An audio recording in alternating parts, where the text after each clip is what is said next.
Prophet Muhammad, peace be upon him, was sitting in his camp at night when a companion came to meet him. The Prophet, peace be upon him, made him sit close and shared an important prophecy about the future. Do not ask me too much, but listen to a few signs. My death, the conquest of Jerusalem, and then a plague, a disease that will kill a great number of Muslims. Everything happened exactly as foretold. The Prophet, peace be upon him, passed away, and a few years later, under the leadership of Caliph Umar ibn Khattab, the Muslims expanded their empire. They won great battles like Yarmouk and Qadisiyyah, conquered Jerusalem, and advanced further into Byzantine and Persian territories. After capturing Jerusalem, the Muslim army, under the command of Abu Ubaidah ibn al-Jarrah and Khalid bin Walid, advanced towards Byzantine territory. One of the most significant encounters was the Battle of the Iron Bridge. The Romans had gathered thousands of soldiers near the bridge, while across the river, Abu Ubaidah had only 15,000 men. However, before the battle could begin, the Romans suddenly heard the noise of another army charging towards them. It was Khalid bin Walid, who had somehow crossed the river undetected. His surprise attack crushed the Roman army, forcing them to flee. This marked the final battle for the Muslims in Syria.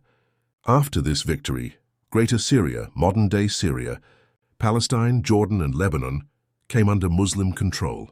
Abu Ubaidah remained in Syria as the army chief, while Khalid bin Walid prepared to march towards Constantinople, the heart of the Byzantine Empire. Despite Khalid's unmatched success, Caliph Umar dismissed him from his position.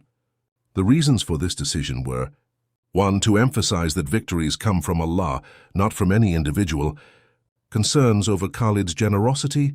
He had gifted 10,000 dirhams to a poet, which raised suspicions about the source of the money. 3. Umar's strict governance policy. He believed leaders should not be seen as accumulating wealth or power beyond necessity. 2 billion Muslims. To carry out the order, Umar sent a letter to Abu Ubaidah, instructing him to summon Khalid bin Walid publicly and ask whether the money was from his personal wealth or from the Bait al-Mal, Muslim treasury. 2. Regardless of his answer, dismiss him from his position. 3. Sent him immediately to Medina.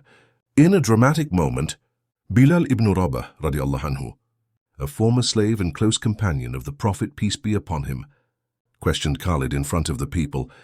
When Khalid confirmed the money was his own, the dismissal still stood.